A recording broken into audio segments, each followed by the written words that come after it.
Hello YouTube, this is Dan God of Thunder playing Mega Man Rock Force, mostly to make sure my internet settings are up and running just fine. This will also be a little bit of a mini tutorial as I attempt to speedrun this game, and I will most certainly fail horribly for the entertainment of y'all. This will be glorious. For those who've never played Mega Man Rock Force, this is a free download at megamanrockforce.com, and a game that I am speedrunning, myself and maybe like one other.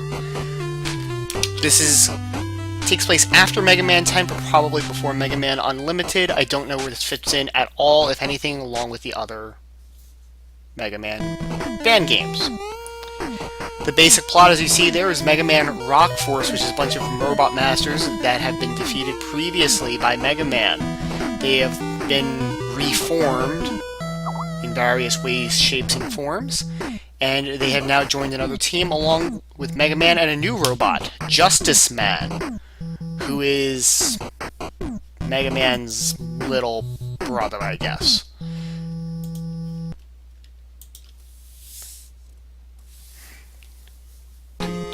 And, of course, Dr. Light had really cool glasses. Of course, there's now 8 new Robot Masters that come up out of the woodwork. Of course, now everyone wants to talk to me on Skype. Rock Force gets deployed, but...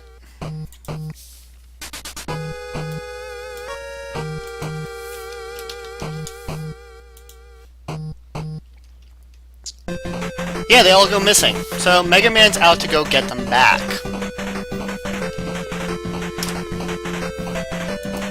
And that's the kind of the basic premise of this game. So just to show everyone what I'm doing, this is the difficulty options. The speedrun of this game is done on easy %, which is kind of unofficial, but these are the settings for it. It's not the default.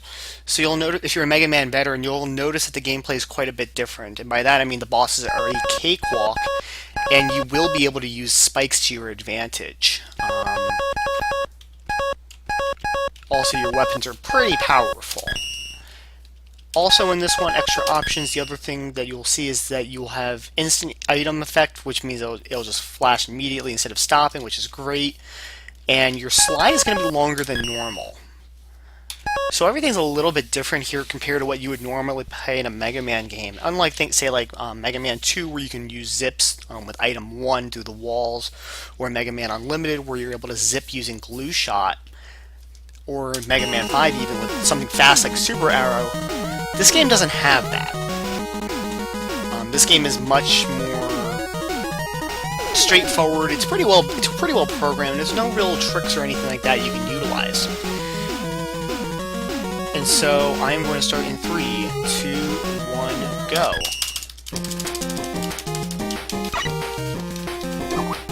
What you'll also probably be hearing is that I am playing this on a keyboard. And that was not correct, but that's okay.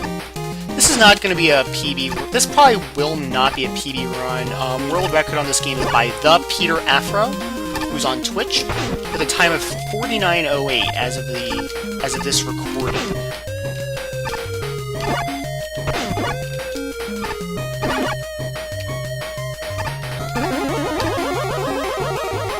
This intro stage is kind of like what pretty much every Mega Man intro stage is. You'll get used to this very quickly and tired of this even faster. But it does introduce one neat mechanic that's in this game that's not in any of the others. A reflected shot will retain its hitbox. As you saw there's specific platforms where that happens. That was not a good intro stage. My best split's a 135. On the Met Hat enemies, that'll do that, along with these specific platforms that you see right in the middle. And that is necessary for this guy, because he does not come the hell down, ever.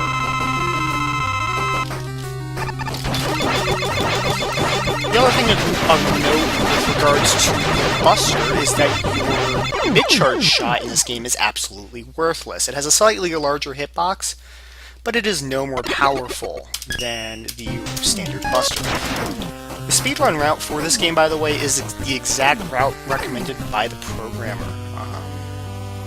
starting with Fuse Man and working in weakness order. There is nothing really cutesy going on.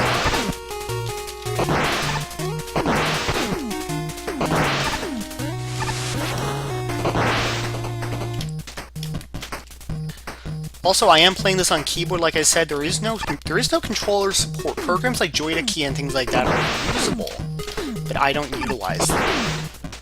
I do have a controller, I just choose not to. So those transparent blocks, I'll get to them in a little bit. Suffice to say, at the moment, I cannot do anything with those.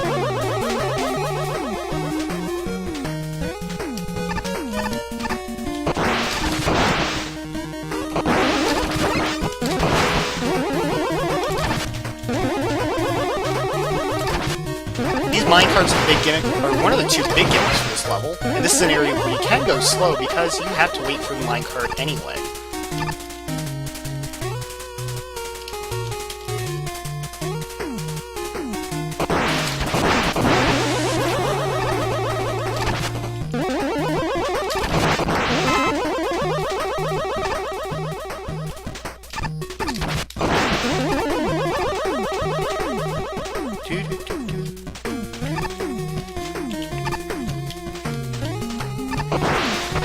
And again, that's one of the reasons that you utilize that trick there. This is the other gimmick. In this room, you have a countdown timer.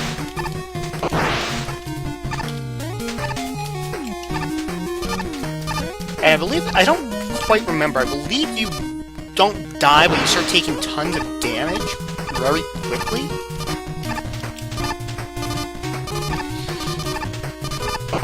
If you let the timer go to 0. This is the first boss, Fuse Man. You're not going to see any of these bosses for very long. Fuse Man will probably be the longest boss.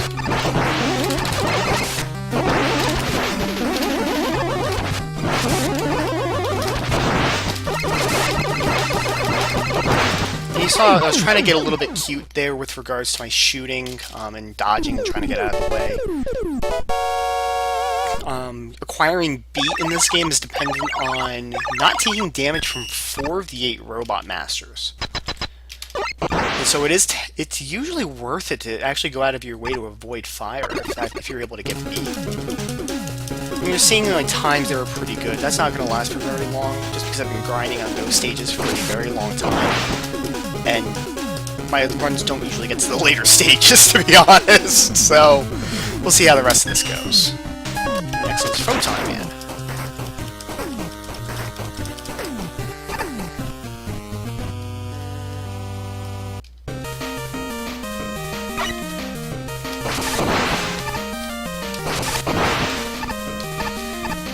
Phantom Fuse is an extremely powerful weapon that you can actually aim in mid-air, however, you cannot move while it's out. Those little platforms will jump as soon as they detect you. However, if you slide, you can outrace them.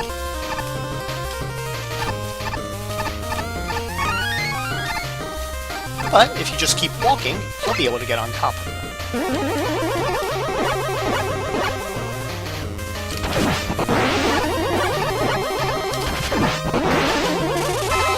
The absolute fastest way through this is using lots of Rush Coil. Rush is in this game.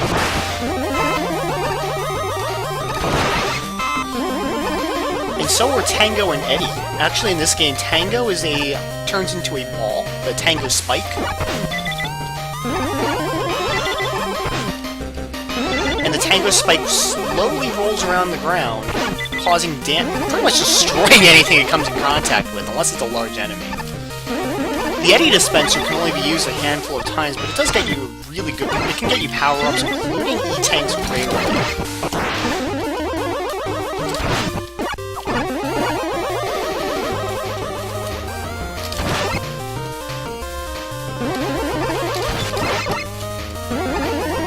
So I think that's Sage talking to me about my internet. And sorry, Sage, can't get on right now. Skype.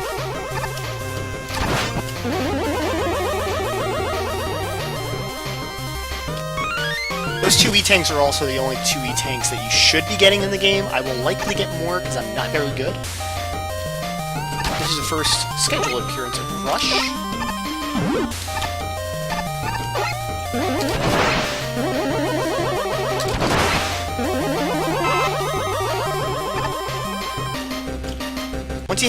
once the light hits these batteries, or whatever this is, really, you're able to start moving through those platforms.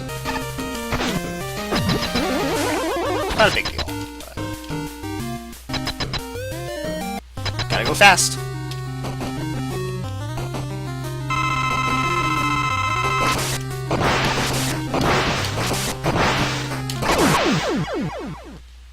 Photon Man can have some kind of nasty attacks, but as you see, once you're shooting that quickly, it doesn't become an issue. Also of note, the stages don't end when you get the boss power up. You actually do have to rescue each member of Rock Force, and that's when I usually hit my timer.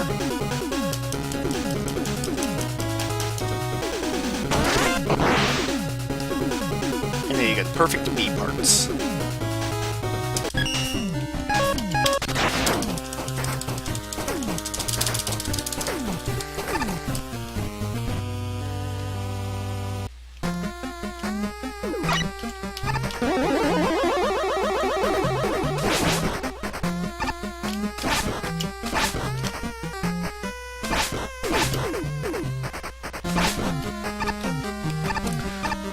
Those hands are essentially spikes if they hit you.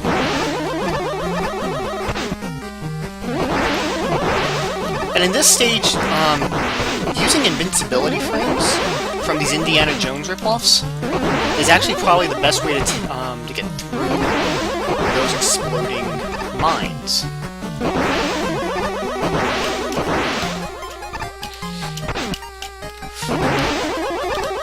Because I got hit on the spikes, I'm gonna actually have to figure out something here. That might help. That'll help too. Those birds are no end of aggravation.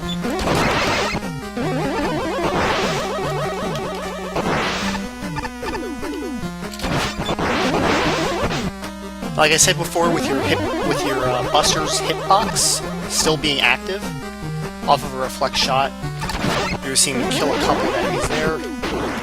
The Cerberus enemy shows up 3 times in the game.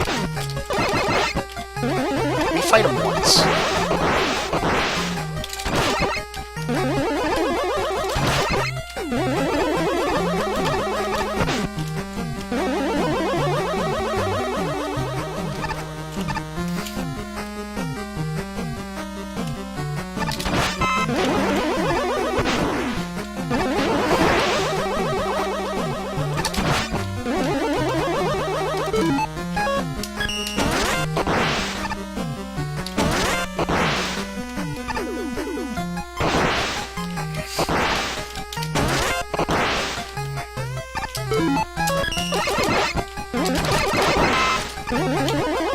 Actually, being at low health for this boss isn't a big deal, as you'll see in a minute.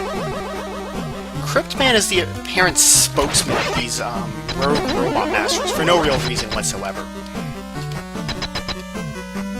And he has a sense of honor about him, which is why he does this before the fight. Unfortunately, we don't have a sense of honor, and so we're going to be pelting him with a screen-clearing photon flare.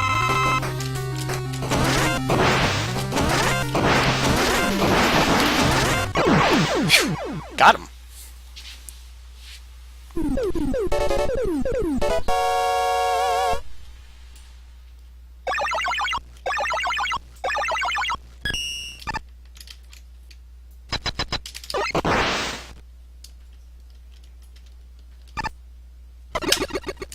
Hey, gold split. I like gold. I think it was only by a second or so. But I still like gold.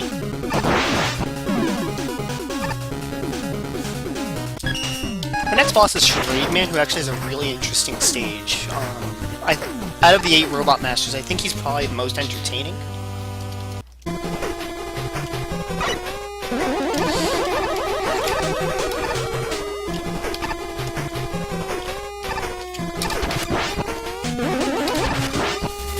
Those are Mets, those are some top hats, which is adorable.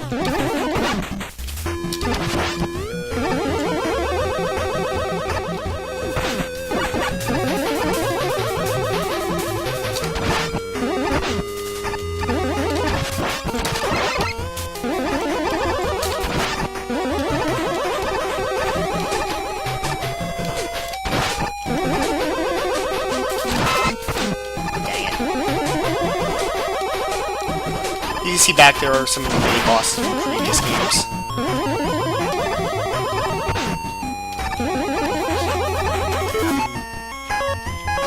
Actually, I'm gonna actually stop the stream.